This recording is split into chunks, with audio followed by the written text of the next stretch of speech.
Kami dalam kerajaan surga, kami mengucap syukur pada hari ini kembali tersedia bagi kami kesempatan untuk kami boleh membaca dan merenungkan sebagai firman-Mu. Ya Tuhan, tolonglah waktu ini, siapkanlah hati dan pikiran kami ya Tuhan, untuk kami boleh mengerti apa yang hendak Kau sampaikan kepada setiap kami.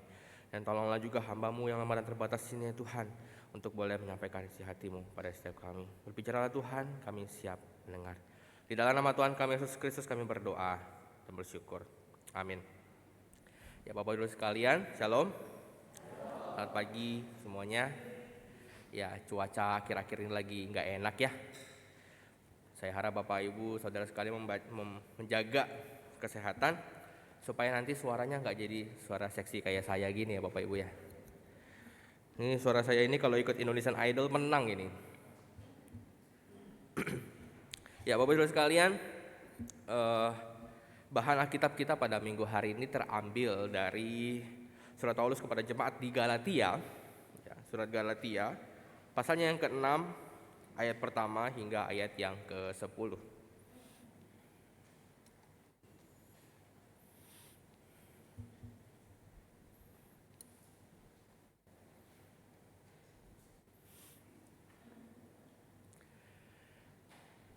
Ya, saya akan bacakan bagi kita sekalian. Bapak Ibu Saudara bisa menyimak dari Alkitab masing-masing ataupun nanti akan ada ayat yang ditampilkan di layar. Saya akan membacakan dari versi TB2. Bapak Ibu bisa menyimak dari Alkitab masing-masing. Demikian bunyi firman Tuhan. Saudara-saudara, kalaupun seseorang kedapatan melakukan suatu pelanggaran, kamu yang rohani harus memimpin orang itu ke jalan yang benar dalam roh lemah lembut, sambil menjaga dirimu sendiri supaya kamu juga jangan kena pencobaan. Bertolong-tolonganlah menanggung bebanmu, demikianlah kamu memenuhi hukum Kristus. Sebab kalau seseorang menyangka bahwa ia berarti, padahal ia sama sekali tidak berarti, ia menipu dirinya sendiri. Baiklah, tiap-tiap orang menguji pekerjaannya sendiri, baru ia boleh bermegah melihat keadaannya sendiri dan bukan melihat keadaan orang lain. Sebab tiap-tiap orang akan memikul tanggungannya sendiri. Baiklah dia yang menerima pengajaran dalam firman, berbagi segala sesuatu yang baik dengan orang yang memberikan pengajaran itu. Jangan sesat, Allah tidak membiarkan dirinya dipermainkan, karena apa yang ditabur orang, itu juga yang akan dituainya. Sebab siapa yang menabur dalam dagingnya, ia akan menuai kebinasaan dari dagingnya. Tetapi siapa yang menabur dalam roh, ia akan menuai hidup yang kekal dari roh itu. Janganlah kita jemu-jemu berbuat baik, karena apabila sudah datang waktunya, kita akan menuai jika kita tidak menyerah. Karena itu, selama masih ada kesempatan bagi kita, marilah kita berbuat baik kepada semua orang, tetapi terutama kepada saudara-saudara seiman kita. Nah, sedemikian jauh pembacaan firman Tuhan kita, Bapak Ibu sekalian. Ya Bapak Ibu sekalian, tidak terasa ya, sudah hampir 1 tahun lamanya kita menjalankan program yang disusun tahun lalu. Dan bulan Maret ini adalah bulan terakhir dari program tahun 2022-2023, ya kan? Nah, apakah Bapak Ibu masih ingat apa tema kita selama 1 tahun dalam periode yang saat ini? Atau bahkan mungkin tidak tahu ya apa tema yang menjadi tema tahunan kita. Nah Bapak Ibu, tema tahunan kita tahun periode ini adalah gereja sebagai tubuh Kristus yang hidup. Itu adalah tema kita tahun ini. Nah, jadi dari awal sejak periode ini dijalankan gitu ya, kita sudah membahas banyak hal. Kita sudah membahas tentang Roh Kudus, ya bagaimana Roh Kudus itu melahirbarukan setiap kita dan menjadikan kita itu anggota tubuh Kristus. Jadi setiap kita adalah anggota tubuh Kristus. Dan sebagaimana kita tahu ya, bagian-bagian tubuh itu berlainan-lainan bentuknya. Kaki punya bentuk tersendiri, tangan punya bentuk sendiri. Demikian juga dalam wajah kita aja. Mata punya bentuknya sendiri, telinga punya bentuknya sendiri. Dan semua bentuk-bentuk yang berbeda itu punya fungsi yang berbeda-beda pula.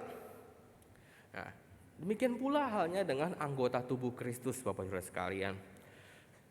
Kita berbeda-beda, tidak sama satu dengan yang lain. Karunia rohani kita pun berbeda-beda. Dan peran kita dalam gereja juga berbeda-beda. Tetapi tetap meskipun kita berbeda-beda, kita adalah satu kesatuan di dalam tubuh Kristus. Nah, Bapak Saudara sekalian, sebagaimana tubuh kita, tubuh fisik kita saat ini, kalau misalnya ada satu bagian yang sakit, terasa sakit, pasti tubuh kita akan seluruhnya merasakannya begitu ya. Kayak misalnya sekarang ada satu bagian yang tidak enak, yaitu di bagian tenggorokan ini. Seluruh tubuh menderita. Pertama-tama saya merasakan sakit, seluruh tubuh rasanya langsung meriang, nggak enak, semuanya nggak enak. Ya, nah ketika ada satu anggota tubuh yang sakit, tentu kita pasti akan mengobatinya begitu ya. Gak mungkin misalnya ketika satu yang luka, misalnya ada kaki yang terluka, misalnya terinjak atau tertendang sesuatu, lalu tangan berkata pada kaki, "Hei, obatilah dirimu sendiri, aku gak mau obatin kamu." Kan gak mungkin. Pasti kita akan menggunakan tangan kita untuk mengobati kaki kita yang sakit itu. Demikian juga kalau misalnya sekarang lagi musim flu, gak mungkin kita akan berkata pada tenggorokan kita, "Udah ya, urus dirimu sendiri." Gak mungkin kan? Pasti kita akan berupaya memilih makanan-makanan yang baik, makanan-makanan yang kurang berminyak mungkin, atau makanan yang hangat, yang berkuah, minum-minuman yang hangat, supaya tenggorokan kita cepat sembuh gitu. Nah, demikian juga halnya Bapak Ibu sekalian dengan tubuh Kristus. Kalau ada satu anggotanya yang sakit atau yang terjatuh, atau yang bahkan jatuh dalam dosa begitu ya, apakah kita akan membiarkannya begitu saja? Udah uruslah dirimu sendiri. Kan yang benar enggak seperti itu ya Bapak Ibu sekalian. Tentu saja kita harus membantunya. Dan inilah yang menjadi tema kita pada hari ini. Saling membantulah kamu.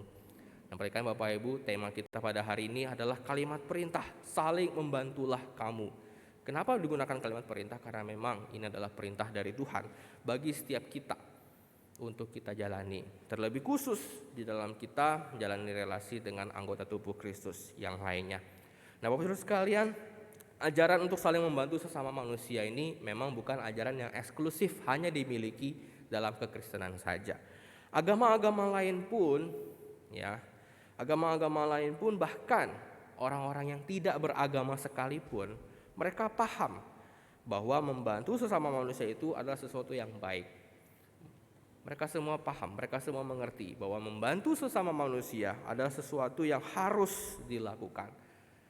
Lalu kalau demikian, apa bedanya saling membantu yang kita lakukan sebagai anggota tubuh Kristus dan saling membantu yang orang lain lakukan ini? Kan dua-duanya sama-sama saling membantu. Lalu apa bedanya Bapak-Ibu sekalian? Nah, kita akan lihat bersama-sama Bapak-Ibu sekalian. Tentu kita mengetahui ya, bahwa saling membantu sesama manusia itu adalah perintah dari Tuhan. Ya, memang kita harus membantu semua orang tanpa memandang dia dari suku apa, agama apa, kan begitu.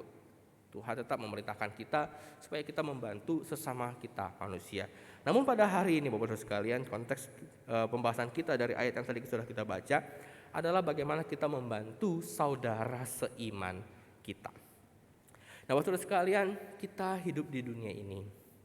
Ya, kita hidup di dunia ini, kita ada saudara-saudara seiman. Saudara-saudara seiman kita, mereka yang juga sama-sama beribadah kepada Tuhan, dan maka mereka yang saat ini sedang duduk dalam satu ruangan yang sama. Dan mereka inilah saudara-saudara seiman kita. Kita beribadah bersama, kita datang bersekutu bersama, dan bahkan bertumbuh bersama.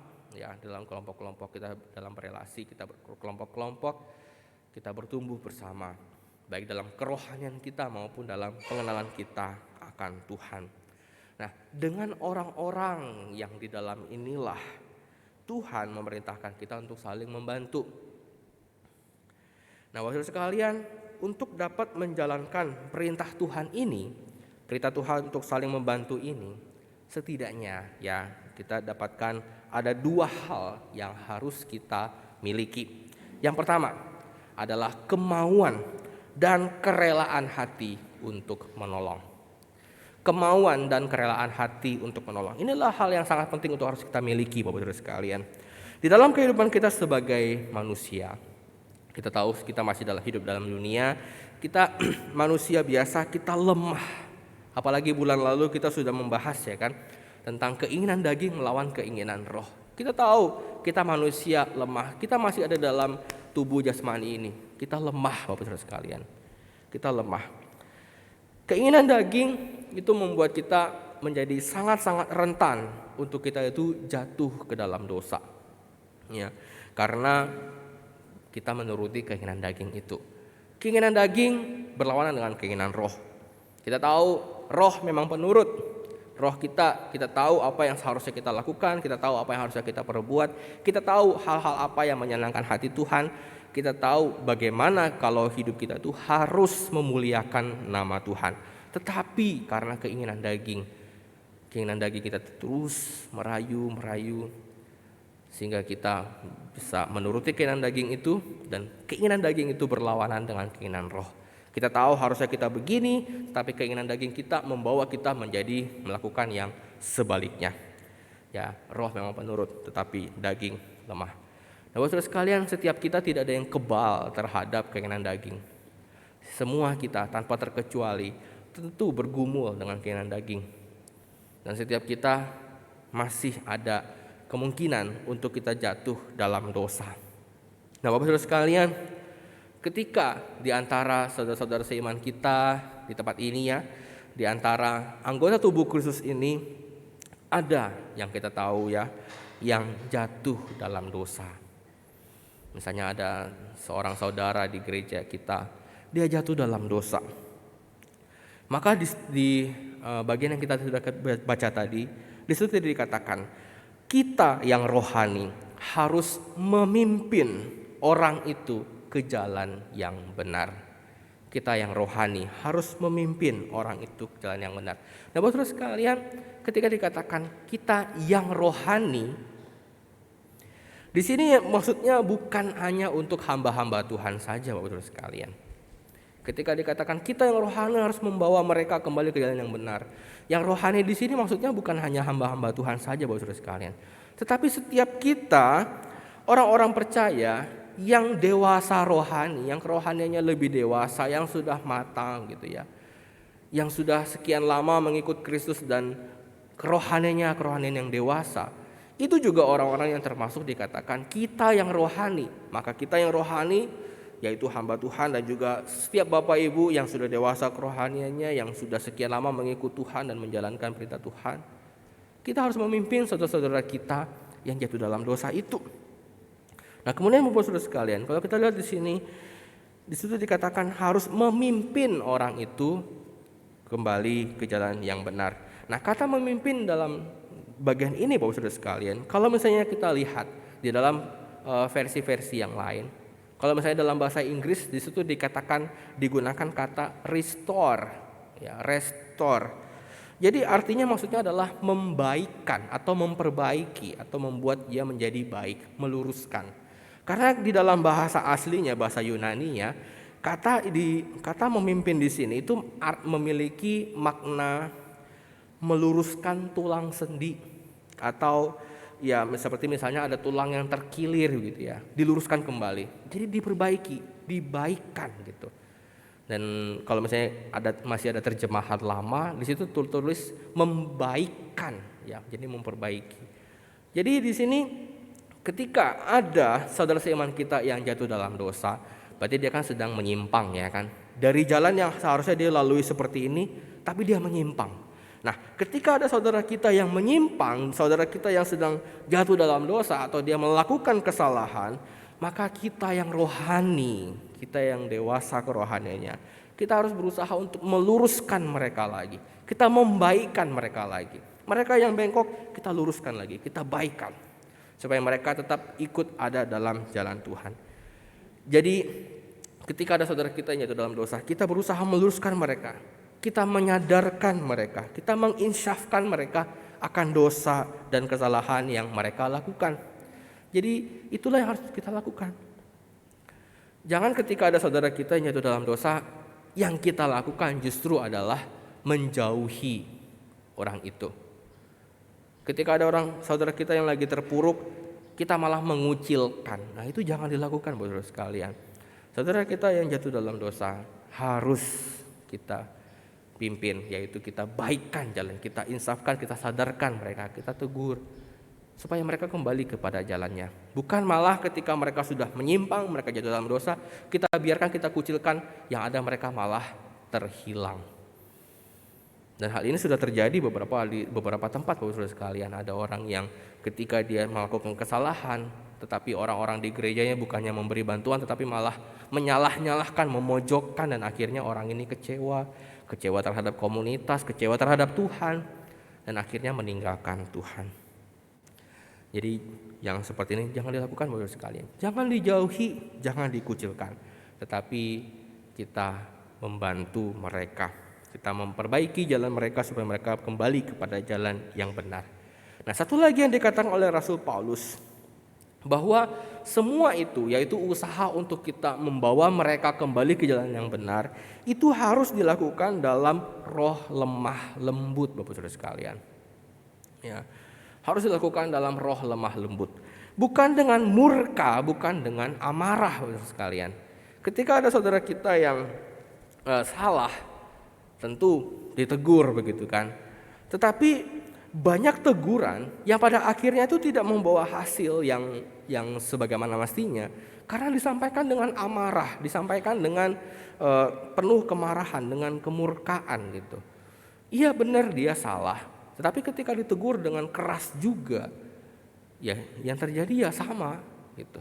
Orang itu bisa malah akan menjauhkan dirinya. Kalau misalnya tadi yang sebelumnya kita singgung, kita yang menjauhkan.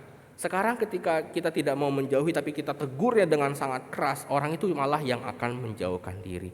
Jadi ketika kita sedang menegur saudara seiman kita, lakukanlah dengan roh lemah lembut. Nah, apabila teguran-teguran kita itu disampaikan dengan tenang, dengan lembut, ya, teguran itu atas dasar kasih, ya. Orang yang kita tegur tuh bisa merasakan bahwa kita menegur itu karena kita mengasihi dia, dan bahwa kita peduli sama dia, dan kita tidak ingin orang itu menyimpang lebih jauh lagi, tersesat lebih jauh lagi. Maka besar kemungkinan bahwa teguran itu akan berdampak sebagaimana mestinya. Tentu ketika kita menegur, kita pengennya teguran kita itu betul-betul sampai dan orang itu akan kembali kepada jalan yang benar, ya kan? Tetapi ketika teguran itu ada teguran yang sangat keras dan amarah, orang akan menolak. Tetapi kalau kita menegur dengan tulus, dengan kasih, dengan kepedulian, maka besar kemungkinan teguran itu akan sampai kepada penerimanya dan akan membawanya kembali kepada jalan yang benar. Nah, lalu kemudian Bapak Saudara sekalian, kalau misalnya kita dilihat di ayat yang kedua tadi pada bagian ini, di situ dikatakan bertolong-tolonganlah menanggung bebanmu. Bertolong-tolonganlah menanggung bebanmu. Nah, Bapak Saudara sekalian, kata beban yang digunakan di sini itu mengandung suatu arti suatu beban yang berat yang dipikul bersama. Bapak Ibu pernah melihat ada dua orang yang membawa beban yang sama, jadi ada kayu yang panjang ditaruh di bahu gitu kan, bebannya ada di tengah. Mereka bawa pikul bersama-sama. Nah, kurang lebih beban yang seperti itu. Beban yang kalau dibawa sendirian itu sangat-sangat berat dan jadi harus dibawa bersama-sama. Ya, jadi beban yang berat untuk dipikul bersama, bukan beban yang ringan untuk dipikul sendiri-sendiri. Nah, Bapak Ibu sekalian, setiap kita dipanggil untuk bertolong-tolongan menanggung beban yang berat itu. Nah, beban ini bisa merujuk kepada apa yang dikatakan sebelumnya, ya, yaitu berupa kesalahan atau pelanggaran yang dilakukan oleh saudara seiman kita. Jadi ketika ada saudara seiman kita yang sedang terjatuh, sedang tersesat, itu bukan tugas 1-2 orang, tetapi tugas setiap kita. Setiap kita bertolong-tolongan menolong orang itu, begitu ya. Memimpin orang itu kembali kepada jalan yang benar dengan lemah lembut. Dan Paulus berkata, demikianlah kita memenuhi hukum Kristus. Jadi memang inilah yang Tuhan perintahkan bagi setiap kita. Saling menolong, saling membantu. Terlebih khusus ketika ada saudara kita yang sedang tersesat, kita sama-sama tolong-menolong menanggung beban itu, yaitu bersama-sama mengangkat yang jatuh itu supaya bangkit kembali. Nah, Bapak Saudara sekalian, Tuhan Yesus pernah memberikan contoh teladannya, yaitu ketika Yesus dihadapkan dengan kasus perempuan yang kedapatan berzinah. Ingat dengan kisah ini Bapak Ibu? Kisah ini ada dalam Yohanes pasal 8 ya. Yohanes pasal 8, waktu itu Yesus lagi di sebuah rumah, tiba-tiba orang datang menyeret seorang perempuan, katanya ini kedapatan berzinah. Lalu apa yang Yesus katakan pada perempuan itu Bapak Ibu sekalian? Saya bisa membayangkan Yesus dengan sangat lembut dia berkata, pergilah dan jangan berbuat dosa lagi. Nah Bapak Saudara sekalian, ketika Yesus mengatakan seperti ini, dia mengatakan dengan lembut, menegur perempuan itu dengan lembut, dan bukan menghukum atau melempari perempuan ini dengan batu. Apakah itu berarti Yesus sedang menoleransi perbuatan yang dilakukan oleh perempuan itu? Apakah Yesus oke aja, fine aja, oh ya nggak apa-apa kamu berdosa? Apakah seperti itu Bapak Saudara sekalian? Tentu saja tidak seperti itu ya Bapak Saudara sekalian. Tentu Tuhan Yesus itu membenci dosanya, tetapi dia tetap menunjukkan kasih kepada orangnya. Benci dosanya, kasihi orangnya. Dan kalau misalnya bagi setiap kita yang di masa sekarang, mungkin contoh nyatanya adalah ketika seseorang atau kita itu diperhadapkan dengan ODHA. ODHA itu orang dengan HIV/AIDS. Saya pribadi mungkin belum pernah bertemu dengan ODHA ini ya. Tetapi realitanya di dunia nyata Bapak Saudara sekalian, ODHA ini mereka sering sekali mendapatkan perlakuan yang tidak adil, perlakuan yang tidak enak gitu ya. Sesungguhnya mereka ODHA ini memiliki hak yang sama. Mereka pun adalah manusia, mereka punya hak yang sama dengan kita. Tetapi stigma negatif dari masyarakat membuat pada akhirnya mereka itu terpinggirkan. Seolah-olah mereka itu adalah sebuah virus yang harus dijauhi, bahkan bersentuhan, bersalaman pun orang biasanya enggak mau. Begitu. Jadi dengan orang-orang seperti ini memang betul kita benci dosanya, benci perbuatannya, benci dengan kesalahan kelakuannya. Tetapi bukan berarti kita membenci orangnya. Tetap kasihi orangnya, tegur dengan lemah lembut. Nah Bapak Saudara sekalian, jikalau di antara kita ada yang melakukan suatu kesalahan, ada yang jatuh dalam dosa, janganlah kita langsung menyudutkan orang itu. Janganlah kita langsung menghakimi dengan tangan yang menunjuk-nunjuk kepada orang itu. Tetapi sebaliknya, marilah dengan kasih, dengan lemah lembut, kita memimpin dia. Kita memperbaiki kelakuannya, insafkan akan dosanya, kasih tahu kalau itu adalah perbuatan yang salah. Dan supaya dia memperbaiki kelakuannya dan pada akhirnya dia akan menjadi pribadi yang lebih baik lagi. Tentu kita rindu untuk setiap kita tidak ada yang jatuh ya kan. Tentu kita rindu setiap kita akan menjadi pribadi yang baik, pribadi yang bersama-sama memuliakan Allah. Jadi ketika ada yang jatuh, kita tolong sama-sama. Jangan dihakimi, jangan disudutkan, jangan dikucilkan Bapak-Ibu sekalian. Nah Bapak-Ibu sekalian, Paulus tidak berhenti sampai di situ. Ya, jadi Paulus mengingatkan, sementara kita berusaha untuk memperbaiki kelakuannya, sementara kita dengan lemah lembut kita menegur dia, dengan lemah lembut dan penuh kasih kita menegur dia, sementara itu semua kita lakukan, Paulus memberi nasihat kepada kita, yaitu supaya kita berhati-hati. Jadi Paulus bilang berhati-hatilah supaya kita sendiri jangan kena pencobaan. Ya, di situ tertulis di ayat 1. Berhati-hatilah. Jaga dirimu supaya kamu jangan kena pencobaan. Ya, jadi berhati-hati supaya kita sendiri jangan kena pencobaan. Pencobaan yang seperti apa Bapak Saudara sekalian? Ketika kita sedang menolong orang, kita sedang menegur gitu. Paulus katakan hati-hati, jaga-jaga supaya jangan kamu kena pencobaan. Pencobaan apa? Pencobaan yaitu ketika kita merasa diri lebih baik daripada orang yang sedang kita tegur itu. Nah Bapak Ibu sekalian, inilah tantangan bagi kita semua. Tanpa disadari ya, kita seringkali sadar tidak sadar, kita sering merasa lebih baik dari orang yang sedang jatuh dalam dosa ini. Dan ini sebenarnya adalah perbuatan yang tidak baik, kelakuan yang tidak baik. Tuhan Yesus tidak suka dengan hal ini. Dan itu sebabnya Paulus memberi nasihat di dalam ayat 4 dan 5. Ini saya akan bacakan. Baiklah, tiap-tiap orang menguji pekerjaannya sendiri, baru ia boleh bermegah melihat keadaannya sendiri dan bukan melihat keadaan orang lain. Sebab tiap-tiap orang akan memikul tanggungannya sendiri. Nah, Bapak Saudara sekalian, tiap-tiap orang, tiap-tiap kita harus menyadari bahwa kita punya tanggung jawab terhadap hidupnya sendiri, ya. Nah, misalnya ketika membaca ini mungkin Bapak Ibu berpikir, tadi katanya beban untuk kita pikul bersama-sama. Tapi kenapa sekarang di ayat 5 dikatakan tanggungan untuk kita pikul, tanggung jawab untuk kita angkat sendiri-sendiri. Nah, Bapak Saudara sekalian, kata tanggungan yang ada di dalam ayat 5 ini berbeda dengan kata beban yang ada di ayat 2. Istilah yang digunakan di dalam ayat 5 ini merujuk pada sebuah ransel atau barang bawaan yang biasanya dibawa oleh masing-masing prajurit, masing-masing tentara di punggungnya saat berpergian. Nah, Bapak Saudara sekalian, kalau misalnya pernah lihat tentara pergi atau lagi lari di jalan, biasanya mereka bawa ransel masing-masing, ya kan? Atau kita nonton film perang begitu. Biasanya kita melihat mereka punya ransel masing-masing.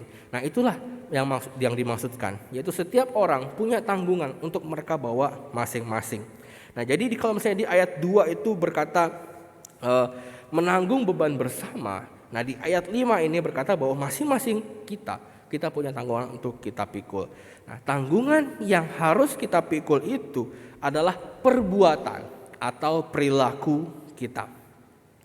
Jadi di sini kita harus mengoreksi diri kita sendiri, apakah kita itu sudah hidup dengan sungguh-sungguh di hadapan Allah? Apakah perilaku kita sehari-hari itu tuh sudah sesuai dengan firman Tuhan? Kita koreksi diri sendiri, apakah kita sudah betul-betul melaksanakan perintah Tuhan dalam kehidupan kita? Nah, inilah tanggungan yang harus kita pikul. Bagaimana kita menghidupi kehidupan kita di hadapan Tuhan. Nah, jadi Bapak Saudara sekalian, ketika ada saudara kita jatuh dalam dosa, ya, kemudian kita akan menegur dan memperbaiki kelakuannya. Hati-hati supaya jangan sendiri kita jatuh ke dalam pencobaan itu. Jangan kita menghakimi, jangan kita menegur sambil kita merasa bahwa diri kita itu lebih baik daripada dirinya. Jangan sampai seperti itu. Tetapi sebaliknya Bapak Saudara sekalian, sambil kita menegur, sambil kita menasehati, sambil kita menunjukkan kasih kita kepada orang itu, sambil kita menanyakan pada diri kita sendiri, apakah kita itu memang lebih baik dari orang ini? Nah, Bapak Saudara sekalian, sesungguhnya baik diri kita maupun saudara-saudara kita yang jatuh dalam dosa, sesungguhnya kita adalah sama-sama manusia berdosa, Bapak Saudara sekalian. Kita sama-sama manusia yang lemah, manusia yang berdosa, manusia yang sama-sama tidak bisa menyelamatkan dirinya sendiri.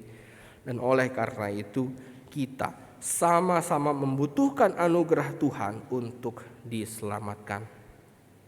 Tetapi memang ya, manusia itu suka sekali membanding-bandingkan diri dengan orang lain.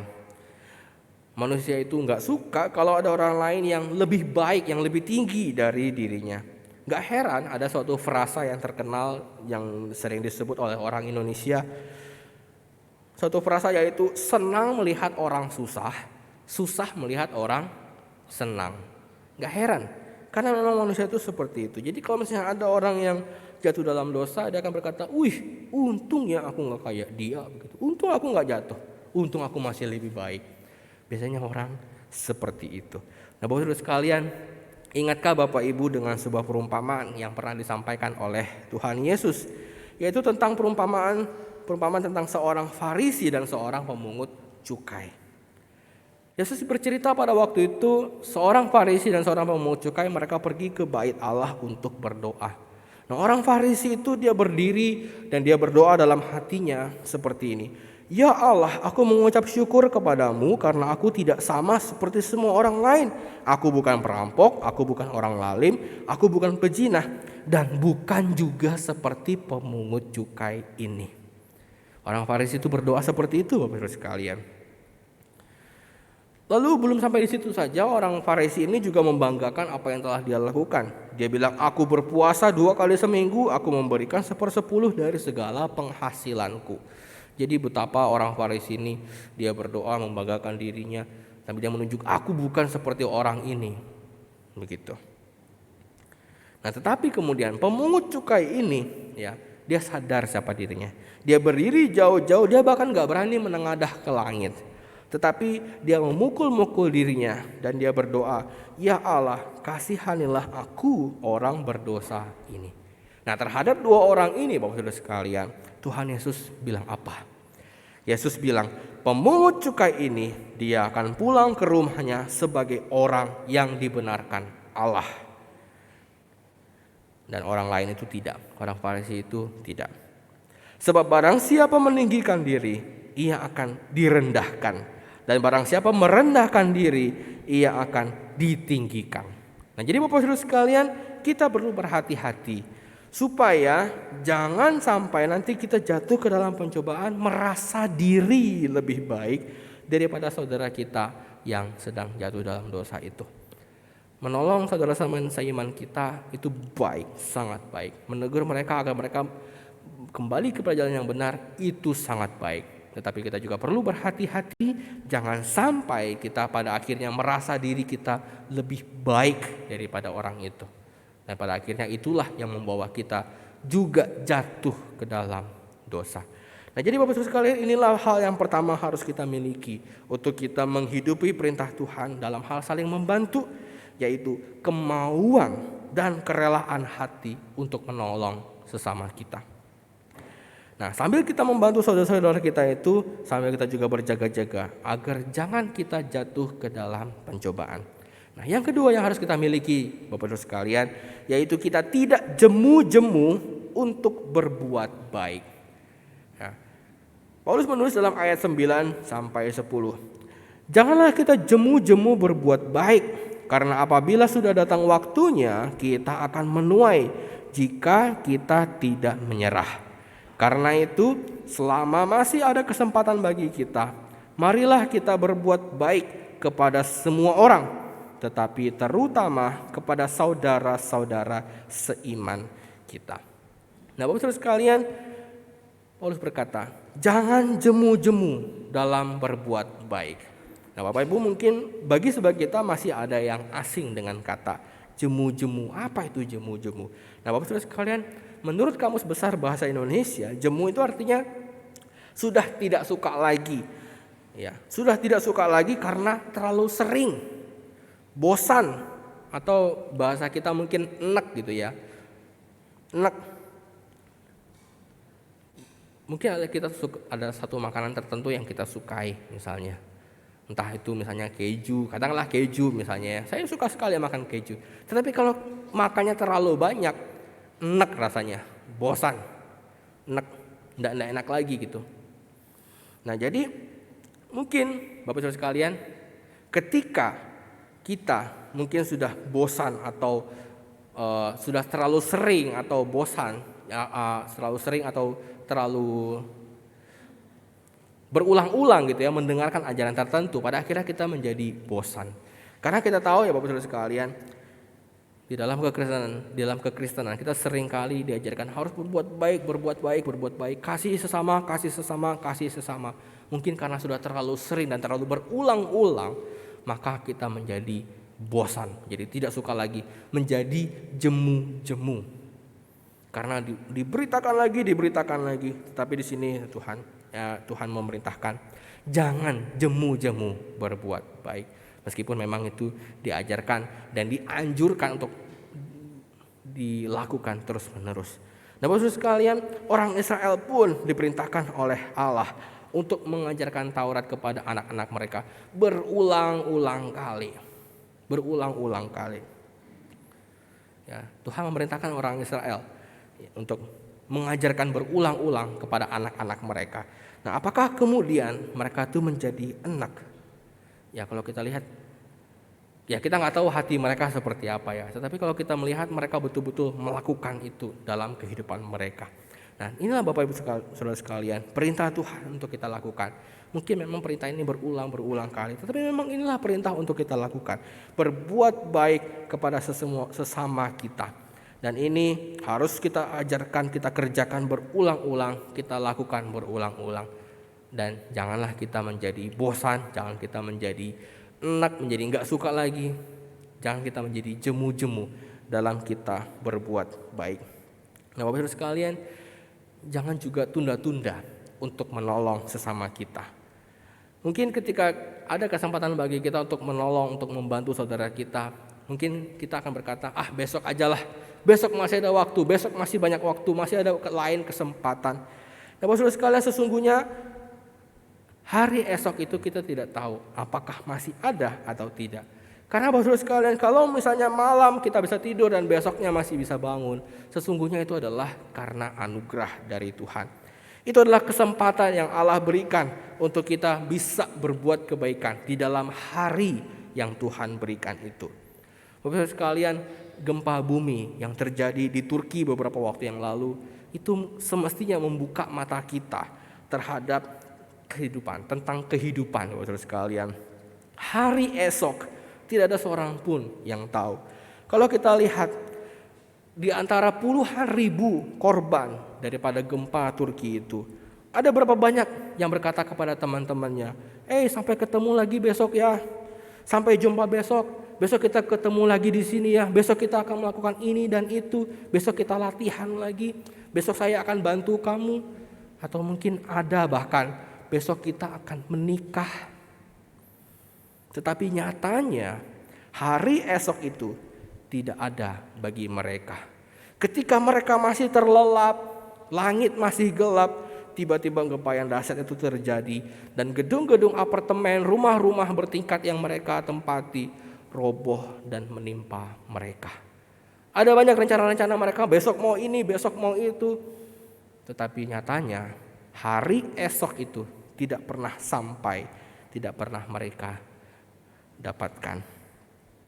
Nah, jadi Bapak Saudara sekalian, dengarlah nasihat firman Tuhan dalam ayat 10. Karena itu, selama masih ada kesempatan bagi kita, marilah kita berbuat baik kepada semua orang, tetapi terutama kepada kawan-kawan kita seiman. Selama masih ada waktu, selama masih ada kesempatan, jangan jemu-jemu berbuat baik bagi sesama kita. Bapak Saudara sekalian, ada 3 hari yang kita kenal dalam kehidupan kita. Hari kemarin, hari ini, dan hari esok. Hari kemarin adalah sejarah yang sudah tidak bisa kita rubah lagi. Sudah tercatat seperti itu, tidak bisa lagi kita rubah. Hari esok adalah misteri. Hanya Tuhan yang tahu apa yang akan terjadi esok hari.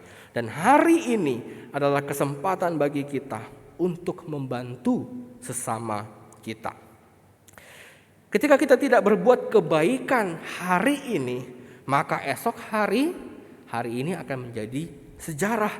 Hari ini akan menjadi hari kemarin yang sudah kita tidak bisa lagi ubah-ubah. Gak bisa lagi kita edit ada catatan apa aja di dalam hari kemarin.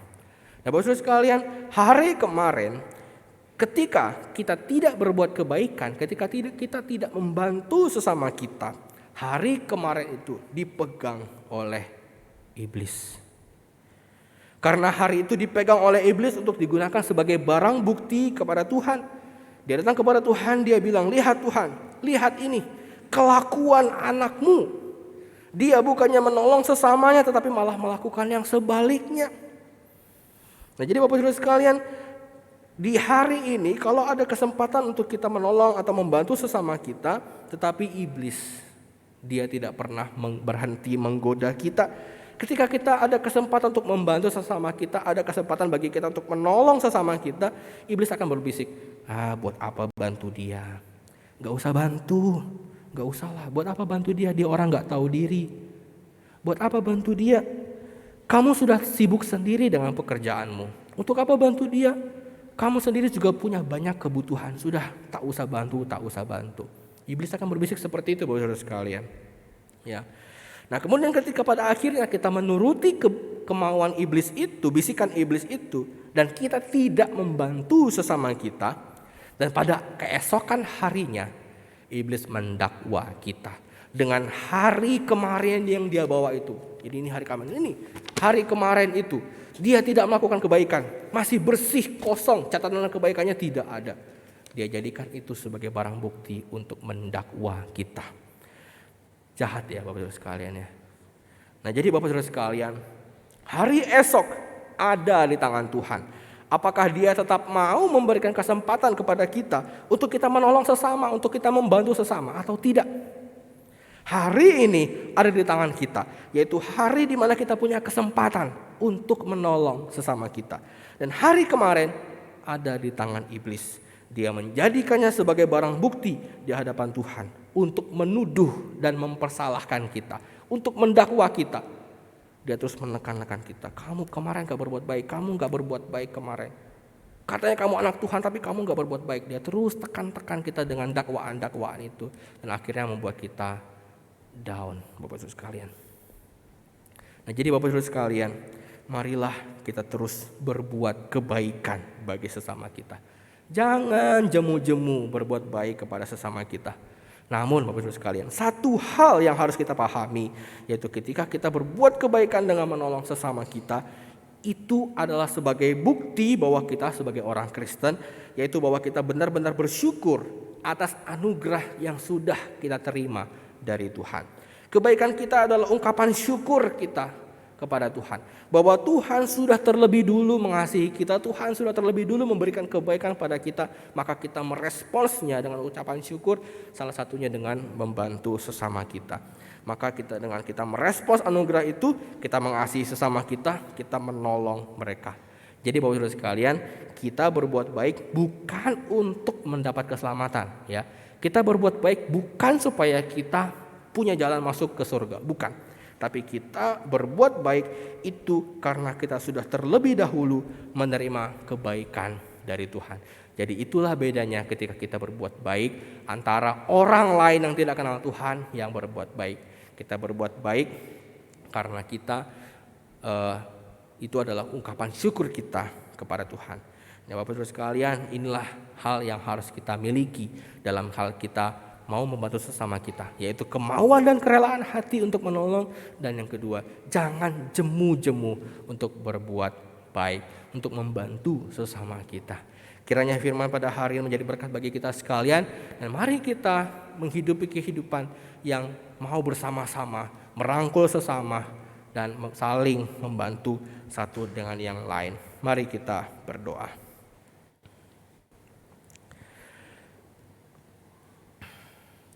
Ya Tuhan Allah Bapa kami dalam kerajaan surga, kami mengucap syukur dan terima kasih untuk firman yang boleh kami baca dan kami renungkan bersama-sama.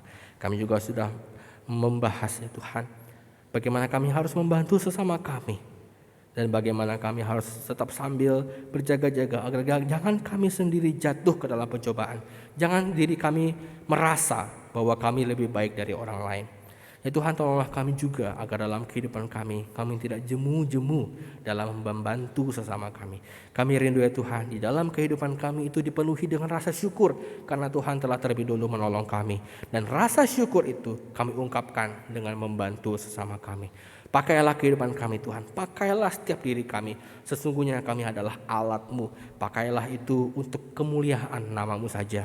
Kami rindu ya Tuhan, melalui setiap hal dalam kehidupan kami, apapun yang kami kerjakan, itu semua boleh memuliakan nama-Mu. Terima kasih Tuhan, kami serahkan kehidupan kami ke depan dalam kuasa Tuhan. Mohon kiranya Tuhan yang pimpin dan sertai kami senantiasa. Di dalam nama Tuhan kami Yesus Kristus kami berdoa dan kami bersyukur. Amin.